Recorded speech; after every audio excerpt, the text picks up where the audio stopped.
зашел? Да, он вышел. А?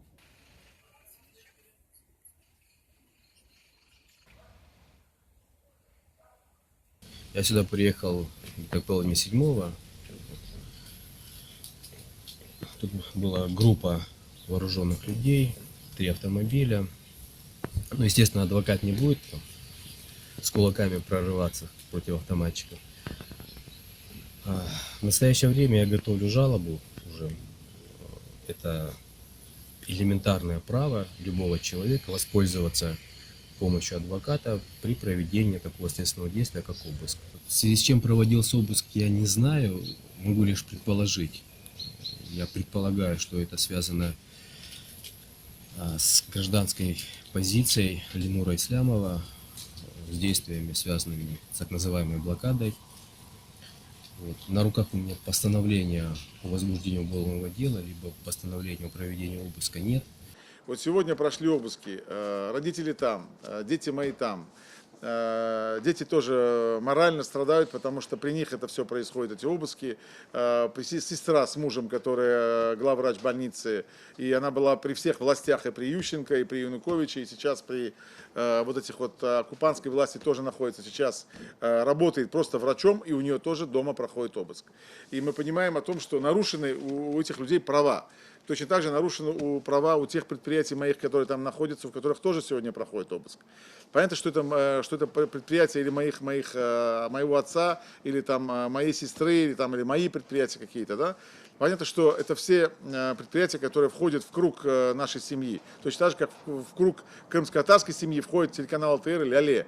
Они не принадлежат только мне, они принадлежат всему крымско-татарскому народу. Так получилось, что у нас нет больше других телеканалов.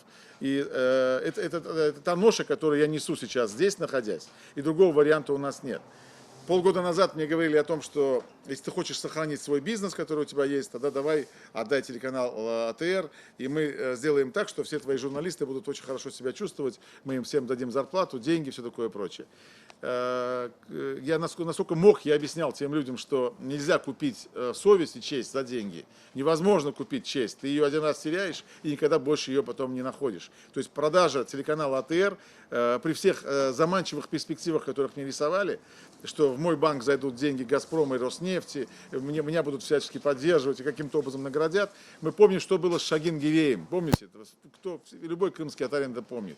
И Рифат Чубаров, и я, и тем более Мустафа Джемилев все эту историю знаем. И поэтому продавать за 30 серебряников совесть и честь нашего народа, АТР сейчас, и детский телеканал АЛЕ, и Меджлис крымско-татарского народа, и все крымско-татарские СМИ, которые оставались на полуострове, которые сейчас изгнаны на материк сейчас, они все честь и совесть нашего крымско-татарского народа. Поэтому они не продаются. И поэтому мы будем нести вот эту ношу, сколько мы будем нести, и наши родственники теперь вместе с нами будут нести. Я призываю весь крымско-татарский народ вот на нашем примере посмотреть, что их завтра тоже ждет. И что вот эти вот все сюсюканье, заискивание и отсиживание дома на диванах и с мыслью о том, что мы каким-то образом будем в стороне находиться и вас не тронут, вы видите сейчас то, что происходит сейчас. И поэтому ни у кого больше других сомнений быть не может. Мы стоим на уничтожение там в Крыму. Просто это дело времени. Других вариантов у нас нет. По поводу тех, которые обыскивают и ищут, видимо, в моих домах и в домах моих родителей и близких людей, что-то забыли они там. Они, скорее всего, забыли собственную совесть и честь собственную забыли, офицерскую, и ту, которая у них должна быть. А Украине, украинским властям, я сейчас их призываю, чтобы они все-таки защищали своих граждан в Крыму, а граждане в Крыму находятся крымские татары и жители Крыма, они сейчас в беде. Их надо защищать. Защищать нужно в том числе юридически во всех инстанциях. Защищать, потому что нарушены наши гражданские права. К нам в дом заходит чужой солдат, топчет землю Крыма, заходит на наши предприятия, обыскивает наши дома, грубит нашим семьям, нашим родителям, нашим близким. Это все позор той Украине, которая сейчас сдала Крым. И поэтому мы хотим его вернуть. Любой ценой мы будем его возвращать. Даже если потребуется, мы все умрем для этого. У нас в гимне это прописано. И поэтому мы для этого здесь находимся. Буджуровы отняли технику, отняли мобильные телефоны, отняли электронику. От Ильзара Рустема еще пока никакой связи нет. Мы даже не знаем, где она территориально находится. На АТРе сейчас проходится, и на Симсити Транс проводятся действия, вот эти вот, обыски, которые уже не раз там проходили. В Москве Джаз-банку отозвали лицензию, проходит сейчас маски-шоу в банке, проходит обыск в доме. До сих пор тоже связи там нет. Я так понял, что нас обвиняют, первое, это обвиняют в экстремизме, в терроризме, дальше нас обвиняют в в участии в незаконных бандформированиях, и дальше нас обвиняют в нарушении территориальной целостности Российской Федерации. Вот то, что я слышал сейчас. Дальше какие будут статьи добавляться, я думаю, что мы узнаем в перспективе этого всего. И от слов тех, которые говорили, что эта гражданская блокада никакого влияния на Крым не имеет, и то, что все, что мы делаем, это только ухудшаем в Украине бизнес тех людей, которые здесь хотя бы как-то хотят выжить. Мы сегодня имеем уже то, что открылись уголовные дела и на Рифата Чубарова, и на меня, и на тех активистов, скорее всего, я тоже так предполагаю, которые с нами здесь находятся. Мы об этом говорили в самом начале, говорили, что это рано или поздно произойдет. Потому что приезжали даже крымские татары некоторые, так были удивлены, говорят.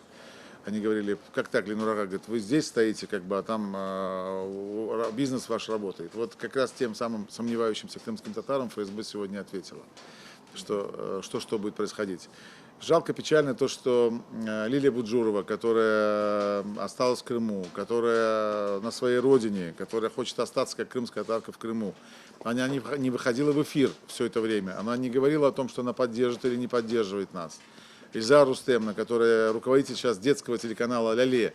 Мы хотели, чтобы это так будет для нее безопаснее. Ну, детский телеканал-то хотя бы трогать не будут. Но вот, как видите, сейчас и это тоже невозможно в Крыму.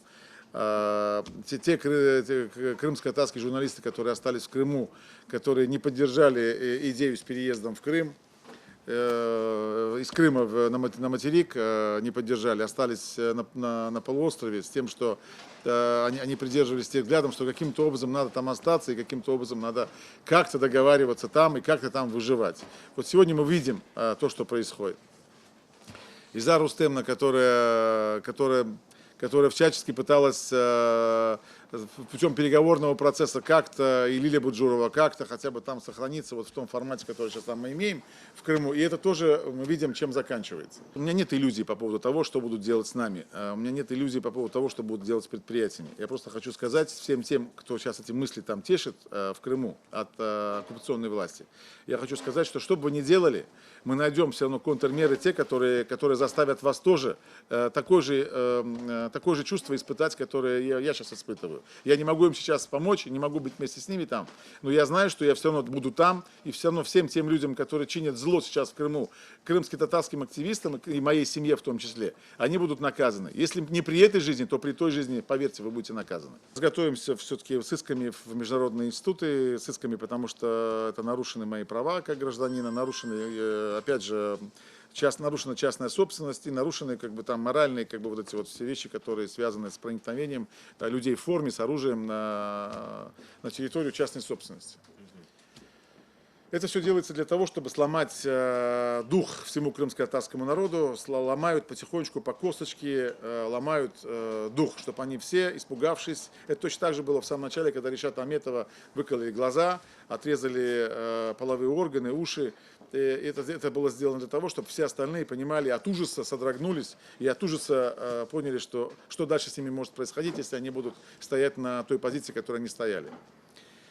Но всех запугать их не удастся, потому что у нас кровь Чингисхана течет в наших жилах. Поэтому наши деды не боялись этого всего, и наши прадеды, и мы тоже бояться не будем. Все, что с нами будет, ничего больше, чем мы можем вынести, с нами происходить не может. На все воля Всевышнего. Аминь.